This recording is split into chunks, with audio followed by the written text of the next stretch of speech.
determine the current in each branch of the network given. The network is A, B, C, D. A cell is connected between the terminals A and C of 10 volt. Resistors and their values are given. I is the total current entering the junction A, and the splitting of current is shown. Through 10 ohm I1 is flowing, so remaining, that is I minus I1, will be flowing through 5 ohm resistor. So if you are applying Kirchhoff's first rule at junction A, incoming current, that is I only, and outgoing currents I1 and I minus I1. So I will be equal to I1 plus I minus I1.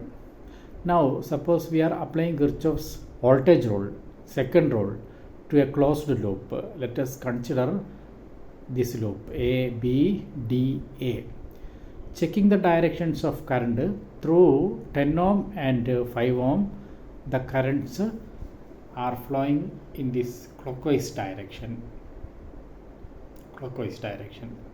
And through 5 ohm it is in the opposite direction, anti-clockwise.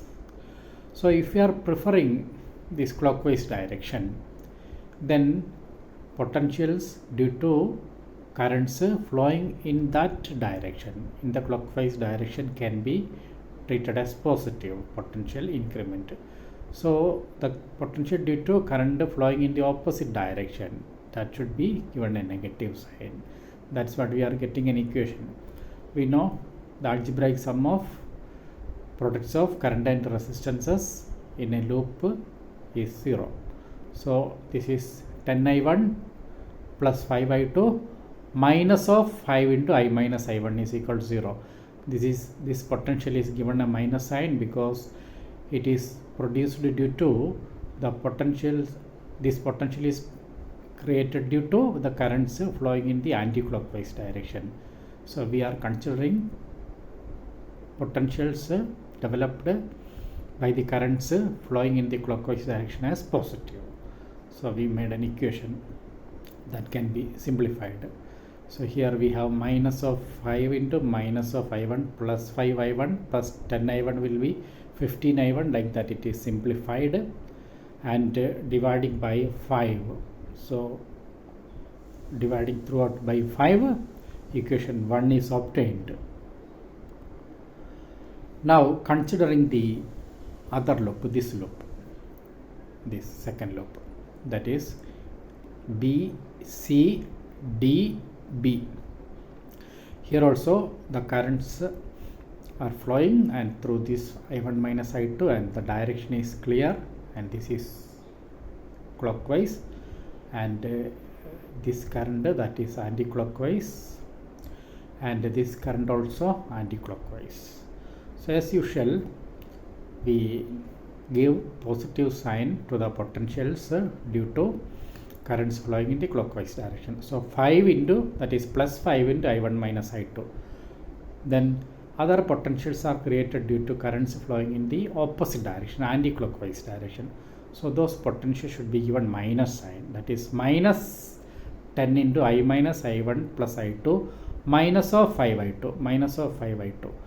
This current is anti-clockwise, that is equal to 0. Just simplifying and removing the brackets, and similar terms are added. We have 5I1 here, and minus, so 10 into minus I1 plus 10I1 plus 5I1, that will be 15I1, and I2 terms are also simplified, and dividing throughout by 5. So we are getting this equation number 2. And comparing 1 and 2, just compare 1 and 2. In 1 we have 3I1, here also 3I1. So 1 minus 2 or 2 minus 1, anything. Suppose we are subtracting 2 from 1, the I1 terms can be eliminated, 3I1 minus 3I1. Then I2 minus of minus 4I2 will be I2 plus 4I2, that is 5I2 is equal to I. So I2 is equal to that can be calculated, because here we have 3i1 plus i2 is equal to I, and here we have 3i1 minus 4i2 is equal to 2i. So I minus 2i, that is minus of I. So I2 is minus of I by 5. So by eliminating I1, we have calculated I2. Similarly, if we are eliminating I2, we can calculate I1. So when we are multiplying equation 1 with 4, equation 1 is multiplied by 4, then 4 into 3, 12i1 plus 4i2 will be equal to 4i. And this new equation we are naming as equation 3, and in equation 2 we have minus 4i2, and equation 3 we got 4i2. So if we are adding the new equation we got with the equation 2, then 4i2 minus 4i2 can be cancelled. Equation 2 plus 3 minus 4i2 plus 4i2, that will be cancelled. And then this 3i1 plus 12i1, 15i1 will be equal to 2i plus 4i, 6i. So i1 is equal to 2i by 5. So we calculated I1 and I2. Calculated means we have expressed I1 and I2 in terms of I, where I is the total current. I2 is expressed in terms of I. I2 is equal to minus I by 5, and I1 also expressed in terms of I. I1 is equal to 2I by 5. Now to calculate, this is the expression, so we need to calculate the value exactly, I1 and I2. So if you are knowing the value of I, I2 can be calculated, I1 also. So what is the value of I? So from the figure it is clear that I is the total current from the battery. Now suppose we are considering a loop which involves the cell, a loop involving the cell. Suppose I am considering the upper loop, A, B, C, E, F, A, means the loop involving the upper branch of the network, like this, starting from A, B, C, E, F, back to A. We know if a loop is involving the cell, then we know algebraic sum of potentials, that is algebraic sum of products of current and resistances, is equal to the EMF of that loop. So what are the potentials developed along this way?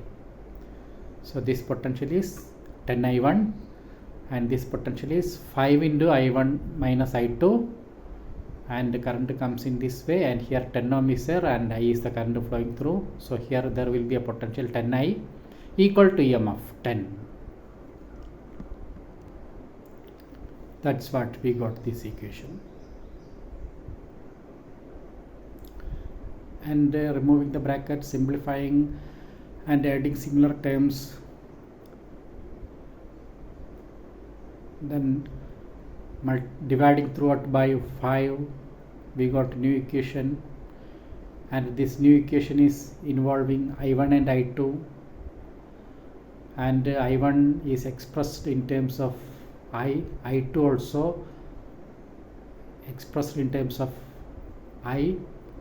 So 3 into I1 we got already as 2I by 5, and I2 that was minus of I by 5. So minus of I by 5 will be plus I by 5, plus 2I is equal to 2.